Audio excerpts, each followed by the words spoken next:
O Vojvoda acho que está perdido no mar das incertezas, que ele não se achou ainda no Santos, ó.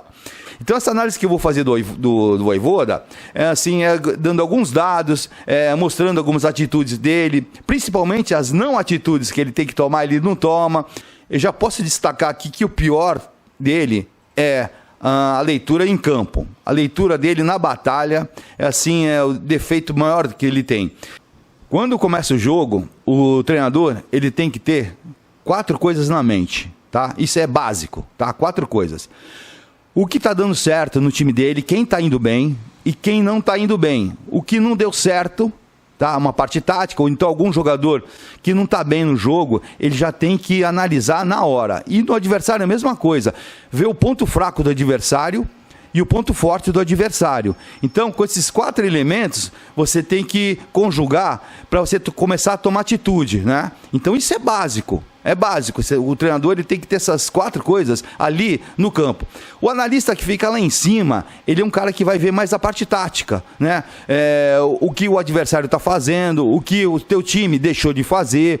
Então ele vai passando informação, porque ele está mais lá em cima, e ele começa, então, ele tem mais o ângulo de visão, de análise tática. Mas ali no campo, na batalha, o treinador ele tem que ter o feeling, cara, de saber olhar no teu jogador e ver quem não está bem, quem está errando passe, quem está inseguro, ou então quem está indo bem, para você reforçar aquilo. E no adversário a mesma coisa. Então falta isso, no Vojvoda falta muito isso, né? Vamos dar vários exemplos aqui. Vamos lá para Chapecó. Eu tive lá em Chapecó e no começo do jogo o Alex Duarte já entra inseguro e já leva um amarelo. De cara ali, ele já leva um amarelo. Aí ele começa a ir muito inseguro nos lances. E o pessoal começa a reclamar com ele. E toda hora eu tô vendo ali, analisando, ele começa a se justificar com os caras. Até ele falhar no primeiro gol, né? Ele falha no primeiro gol. E ele começa a ficar inseguro na partida. Ele começa a chegar atrasado, ele tem medo de chegar no jogador e levar o segundo amarelo e ser expulso. Então, bom, acaba o primeiro tempo, a única certeza que eu e toda a torcida do Santos que estava presente lá, a única certeza que a gente tinha é que ele ia sacar o Alex Duarte. E ele não tem esse feeling de ver que o cara está inseguro, que o cara está com amarelo, saca o cara. Não, ele continua. O que acontece?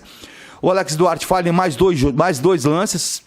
O jogo acabou 4-2, quer dizer, ele não teve uma atitude ali de fazer as mudanças, né? Enfim, isso foi uma característica ali que eu já comecei a notar, que ele não tem atitude. Depois do Campeonato Brasileiro, contra o São Paulo, a mesma coisa. Segundo tempo, o Zé Rafael, o Schmidt, o time cansado já no segundo tempo, e ele não vê que o time está cansado, que o meio-campo cansou. O São Paulo, o que faz? Coloca 3 jogadores. O Lucas Moura, ele coloca o Luciano e o Marco Antônio. Pô, os caras começam a pôr o meio de campo do Santos na roda, cara. Na roda. Eu falo, nossa, o Vojvoda tem que trocar esse meio de campo. Os caras entram com 3 caras que são os titulares descansados. Meu, é questão de tempo que vai sair o gol. Aí no primeiro lance ele sai entabelando, o Lucas quase entra na área, quase sofre um pênalti. Já é um aviso ali. E o Vojvoda não muda, Eu falei, caraca, meu, muda esse time. O que acontece? O Barreal cansou, não consegue acompanhar, sai o gol de São Paulo, aí que ele vai mudar, meu. Aí já é tarde, Vojvoda. Aí já é tarde, cara. Entendeu? Ele esperou São Paulo fazer o gol para ele ter uma atitude. Então ele não tem atitude, ele não tem leitura de jogo, cara. Ele tá todo mundo vendo o que tá acontecendo e ele demora para fazer uma troca, demora para ter uma atitude, sabe? E as escalações dele cada vez vai ficando mais estranhas. Por exemplo, contra o Mirassol, ele coloca o Schmidt para jogar. Pô, acabaram de contratar o Oliva porque o Schmidt e Arão era muito lento. Aí traz um cara que é rápido, caçador, um jogador viril, um jogador veloz, e aí quando você vai ver, ele escala o mesmo jogador, lento, aí não dá para entender.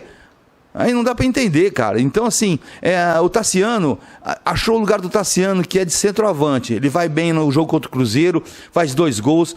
Ele estreia no Paulista, faz gol. Ele tá indo bem de centroavante, aí contra o Mirassol ele coloca ele de ponta. Então, assim, você vai minando os caras, entendeu? O cara assim, eu já não sei mais. O Rony vem, faz gol, aí ele saca o Rony, chega o Moisés entra, faz uma partida razoável contra o Atlético Paranaense, depois no outro jogo ele faz gol, no outro jogo ele dá assistência para o Neymar, depois ele some. E assim vai indo. Então o jogador ele começa a se sentir inseguro com o Vojvoda. E cada dia ele faz uma escalação. Então é difícil você dar padrão para um time, você analisar o Vojvoda como com a parte tática, porque cada vez ele faz um movimento. Então fica difícil do próprio jogador também saber como ter confiança, né? Porque ele não dá confiança para ninguém. Tem outro fator muito importante, inclusive no Santos, que é a base. Ele não gosta de trabalhar com a base ou ele não sabe trabalhar com a base. Então, resumindo, ele está completamente perdido, entendeu? Ele está completamente perdido no Santos, ele não tem escalação certa, ele não sabe quem põe, ele não sabe quem tira. É um treinador que pode ser ter futuro, mas aqui no Santos ele não soube conduzir o clube, a equipe. Então eu acho que foi mais uma experiência para ele e o Santos tem que começar a pensar em outras alternativas. Se você gostou do conteúdo, tô contando com a tua inscrição. Se inscreve aí. Dá aquela força aí pro peixe, tá? E a gente se vê por aí.